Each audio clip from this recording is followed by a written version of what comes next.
New York is officially buzzing, and no, it's not just because of Broadway lights or subway delays.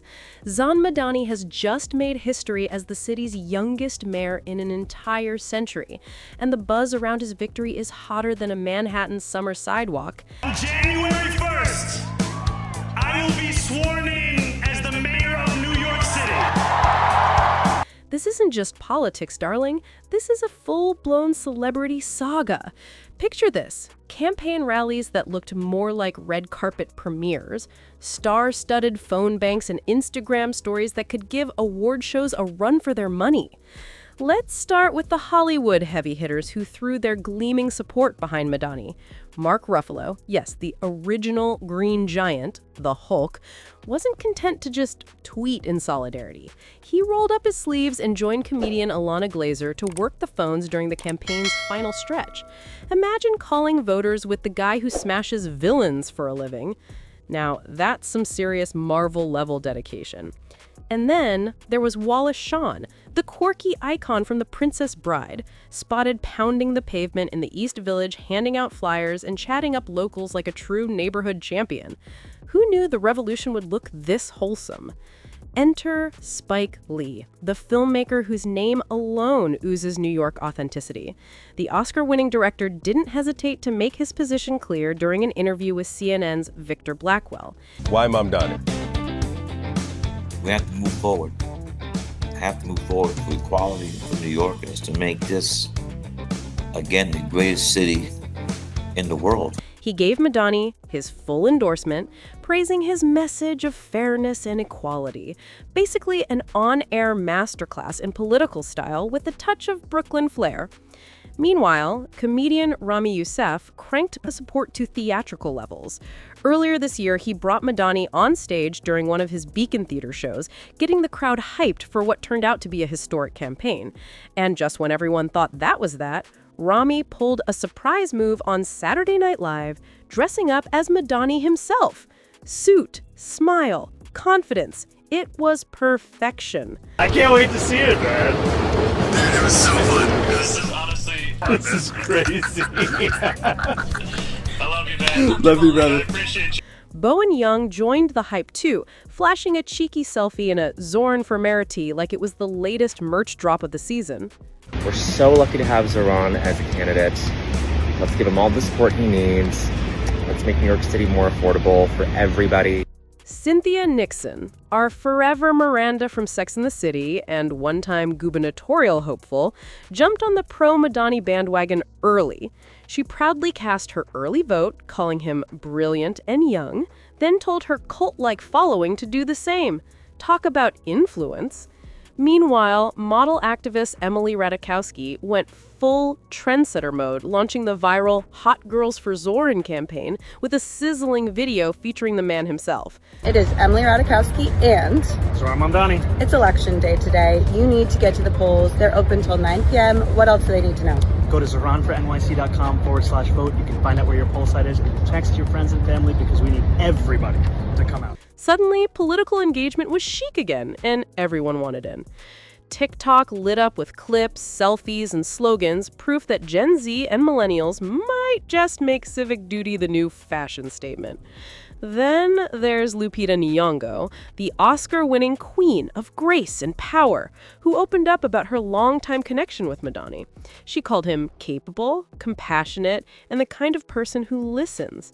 Basically the total opposite of your stereotypical politician. She made sure everyone knew she had proudly voted for him. Even global pop icon Lorde couldn't resist joining the celebration. Though not a U.S. voter herself, she took to Instagram to declare Mamdani the one candidate with a crystal-clear vision for a fairer and kinder New York.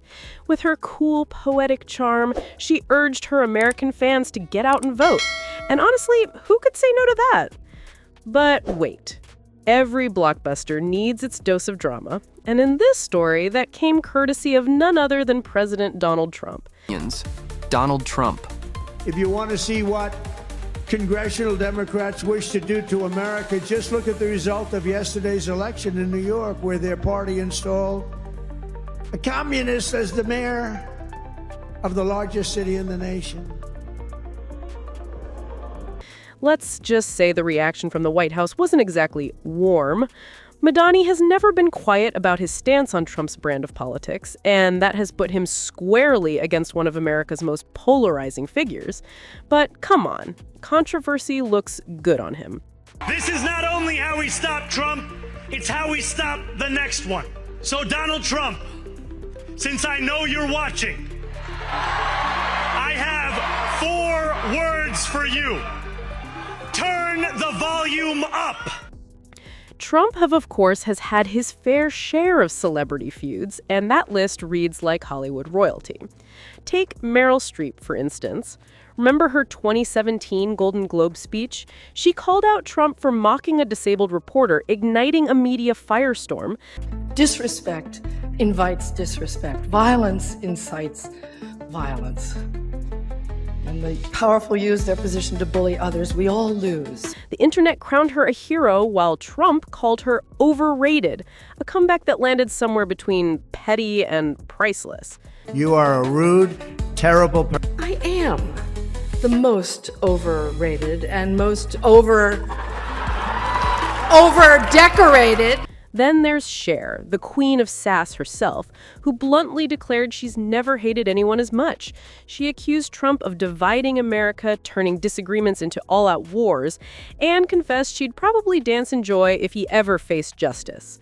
Leave it to Cher to mix fury with fabulousness.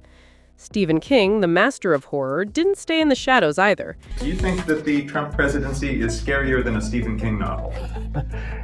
Short answer to that is yes, I do. He's been relentless on social media, describing Trump as unfit for office and comparing his leadership to the stuff of nightmares. And let's be honest, if Stephen King says you're scary, you probably are. I might have said he had his head somewhere where a certain yoga position would be necessary to get it. Robert De Niro, another legend with zero filter, went as far as to call Trump a clown and a dictator during a fiery speech outside a courthouse. He's so stupid. The fallout? An award he was supposed to receive got snatched away because organizers wanted to avoid distractions. But De Niro didn't flinch. Truth bombs don't come without explosions. He is really, genuinely a sick person that somehow has been allowed into our... Naturally, Trump fired back online, calling him pathetic, which only fueled the headlines.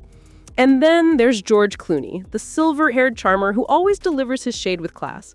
When Trump called Hollywood elitist, Clooney hit him with a reality check, reminding everyone he used to sell insurance door to door and hustle for roles, while Trump was living it up in skyscrapers filled with gold. Smooth, sharp, and devastatingly on brand. So here we are. Zohran Mamdani's win has turned New York into a gossip goldmine. It's got everything: star power, political heat, social media frenzy, and a subplot featuring Trump versus Hollywood. Again. From phone bank heroes to viral trendsetters, Mamdani's supporters turned a mayoral race into a movement that feels more like a pop culture revolution. Whether you love the guy or not, one thing is for sure, the city hasn't seen this kind of electric, headline-grabbing energy in decades. And something tells us the real show is only getting started. Hit like, drop your thoughts, and subscribe for more spicy celeb drama and power-packed stories. See you in the next one.